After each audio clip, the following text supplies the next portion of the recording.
नमस्कार, मैं हूं आंचल सिंह और आपका स्वागत हमारे चैनल पर।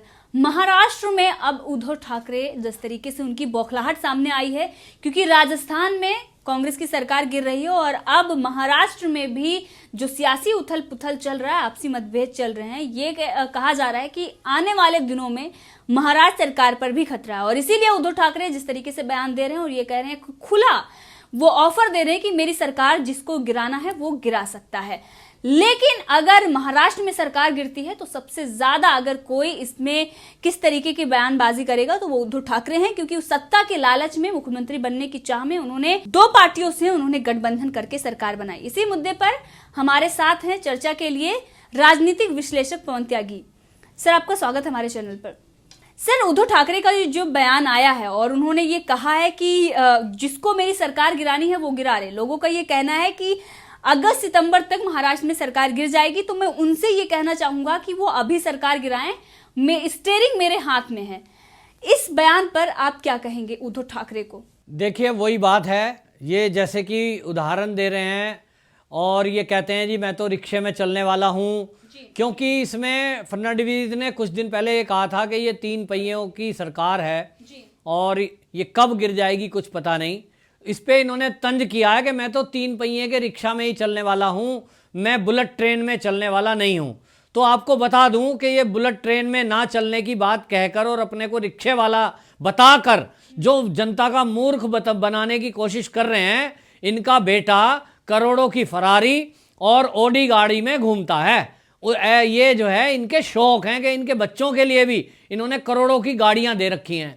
ये बात करते हैं रिक्शे वाले कि हम तो रिक्शे में चलने वाले हैं जी, लेकिन इनके ठाठ निराले हैं, सत्ता छोड़ नहीं सकते।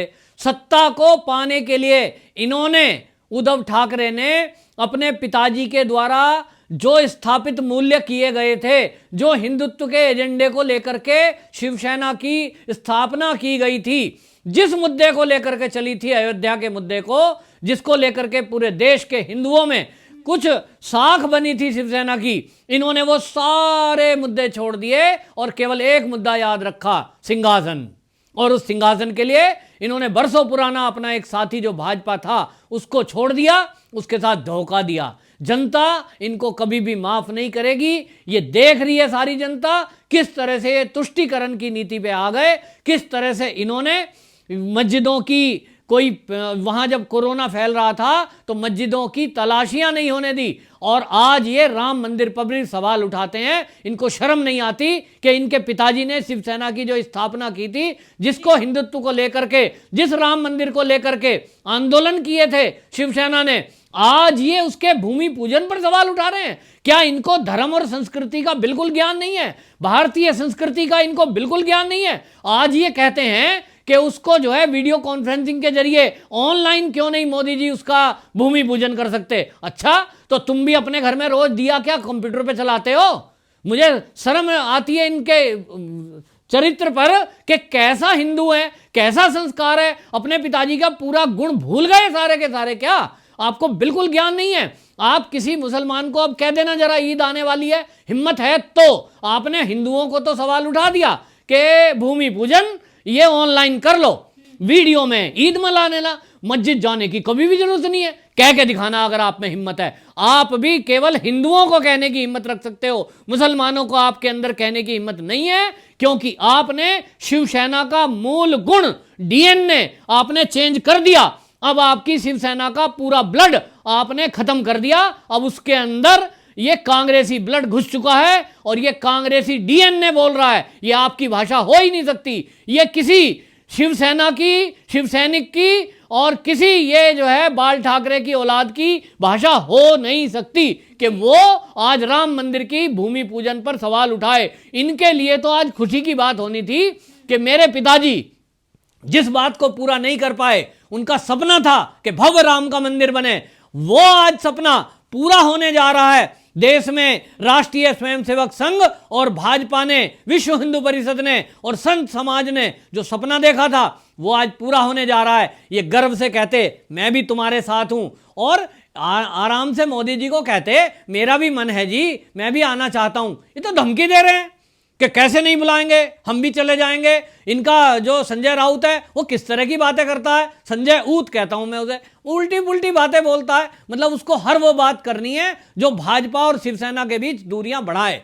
अच्छा होता कि इस अवसर पर ये कांग्रेस की भाषा ना बोलकर शिव सैनिक की जो भाषा है उसको बोलते, लेकिन आज इनका एक भी शब्द शिव सैनिक जैसा नहीं निकल रहा है। ये सारी भाषा एनसीपी की बोल रहे हैं, जो शरद पवार ये उल्टे सीधे बयान देकर आतंकवादियों को बचाने की ये कवायद करी थी, हिंदुओं को इसने फर्जी फंसाने की कोशिश करी थी। ऐसा शरद पवार के बम धमाके होते हैं, उसमें एक हिंदू मोहल्ले की मस्जिद को भी ये कह देता है नकली, नकली बता दिया इन्होंने, एफिडेविट दे दिया। वो मतलब मुख्यमंत्री के होने के बाद इन्होंने दूरदर्शन पर बयान दिया था ये कि वो मस्जिद में भी एक में विस्फोट हुआ है जी, बंदर मस्जिद थी वहां पे। तो बंदर मस्जिद में बाद में जांच में हुआ कि उसमें तो हुआ ही नहीं विस्फोट, आपने बंदर मस्जिद का नाम ले कैसे दिया? तो शरद पवार से जब पूछा गया तो उन्होंने ये ऑन रिकॉर्ड बोला है। वो क्या कहते हैं, मैंने ये इसलिए बोल दिया ताकि हिंदू मुस्लिम दंगा ना हो जाए, हिंदुओं को ये लगाने के लिए, बताने के लिए कि मस्जिद में भी बम विस्फोट हुआ है, जिससे कि लोग शांत हो जाएं। कितना इनका एक तरह से दिमाग देखिए, ये कांग्रेसी माइंड देखिए कि इन्होंने हिंदू को आतंकवादी बनाने के लिए, सिद्ध करने के लिए एक आर्टिफिशियल नाम, जो मतलब मस्जिद में जहां विस्फोट ही नहीं हुआ, झूठ बोल दिया मुख्यमंत्री पद पर होने के बावजूद भी। तो एक प्रशासनिक पद पर बैठा हुआ व्यक्ति किस तरह का झूठ बोल सकता है हिंदुओं को आतंकवादी बताने के लिए? इसी तरह का डीएनए कांग्रेस का रहा है और यही कांग्रेस का डीएनए आज उद्धव ठाकरे ने अपना लिया है। शर्म करो उद्धव ठाकरे, शर्म करो, तुम ऐसी बात बोल रहे हो। ऑनलाइन पूजा पाठ वो करते हैं जिनके पास कोई साधन ना हो। अरे मोदी जी देश के प्रधानमंत्री हैं, आपकी कांग्रेस आपके सहयोगी हैं, उनसे पूछो तो सही। वो सवाल उठाते थे, मंदिर बना रहे हो, मंदिर बनाएंगे, मंदिर वहीं बनाएंगे, तारीख नहीं बताएंगे। आज तारीख भी बताई जा रही है, मंदिर भी वहीं बन रहा है। तो खुशी के मारे आपको जब आग लगी हुई है तो बरनौल खरीद लो। तो आप जो क्या कर रहे हो, उल्टे सीधे काम कर रहे हो। जरा अपने जो है दिमाग को ठीक करो। ये पूजा पाठ का समय है, ये पूजा पाठ मोदी जी करने जा रहे हैं, तो जलो मत, सहयोग करो। जी, जो उन्होंने कहा कि सरकार जिनको गिराना है वो गिरा सकती है, बीजेपी, क्योंकि पूरे मुख्यमंत्री फडणवीस प्रदेश अध्यक्ष से मिलने जाते हैं और जिस तरीके से उन्होंने ये बयान दिया था कि ये 3 पहिए की सरकार है और ज्यादा दिन टिकने वाली नहीं है, उसके बाद उद्धव ठाकरे उस पर भी ये कहेंगे कि बीजेपी ने साजिश रची, हमारी सरकार गिरा दी, और वहीं पर अशोक चौहान की नाराजगी भी सामने आ रही है। देखिए वही बात है जैसा राजस्थान में हो रहा है, सीएम डिप्टी सीएम का झगड़ा, नाम बीजेपी का, ठीक यही हो रहा है यहाँ। ये 3 पहिए की सरकार, फडणवीस ने जो कहा था वो इसीलिए कहा कि ये अपनी विचारधाराओं को त्याग कर एक दूसरे के साथ आए हैं, मजबूरी में सत्ता का सुख लेने के लिए। अब इनका झगड़ा होना लाजमी है, आज नहीं तो कल झगड़ा होना है। अशोक चौहान आ रहे हैं, एक नाम सामने आ गया है, फिर जो है वो जो है कहेंगे नहीं नहीं हमारी बात बन गई है। असली में इनमें आपस में झगड़ा है। उद्धव ठाकरे इन सबको लेकर के साथ चलने में असमर्थ हो रहे हैं, असहज महसूस कर रहे हैं। अब उनको लग रहा है कि अंदर अंदर ज्वालामुखी फूटने वाला है, तो अब क्या करें? बीजेपी को चैलेंज कर रहे हैं, भैया तुम बीजेपी को उकसा रहे हो क्या अमित शाह को कि गिरा के दिखाओ, गिरा के दिखाओ। वो बचपन में हम स्कूल जाते थे, कोई ऐसा मूर्ख बच्चा होता था ना तो कहता मार के दिखा मेरे थप्पड़, और जब लग गया ना जोर के तब रो के माँ के पास जाता था, मार दिया मार दिया। अरे भाई तूने ही तो कहा था मार के दिखा, तो दिखा दिया।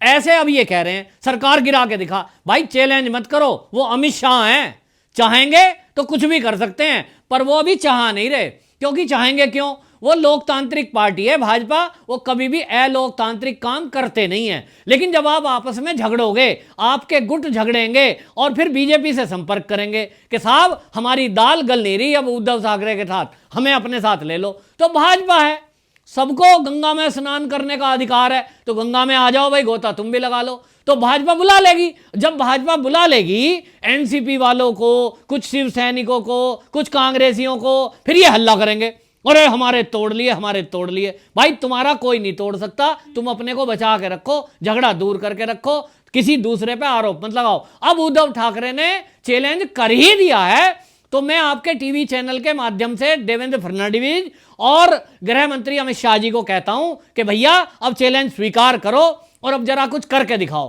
क्योंकि महाराष्ट्र की जनता महाराष्ट्र में इन 3 पहिए की नकली सरकार से ऊब गई है।